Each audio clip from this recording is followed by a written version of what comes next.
Hello বন্ধুরা, আজকে আমাদের বাড়িতে কী কী রান্না হচ্ছে আমাদের দেখাচ্ছি।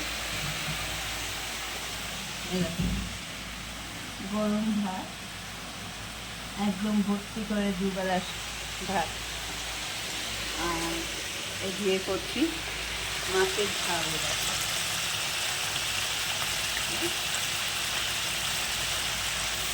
সর্ষে বাটা দিয়ে মাছের ঝাল, আর এই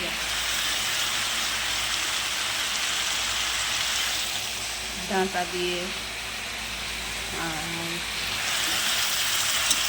দিয়ে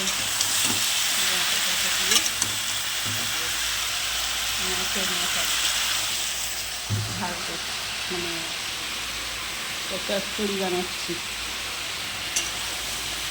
এটা হচ্ছে এইটা আমাদের চিনির খাবার, মাংস সেদ্ধ। আর আছে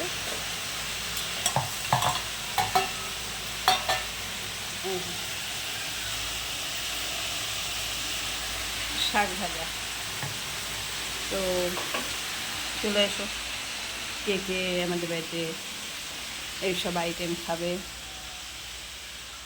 দুপুরের খাওয়া দাওয়া, চলো টাটা।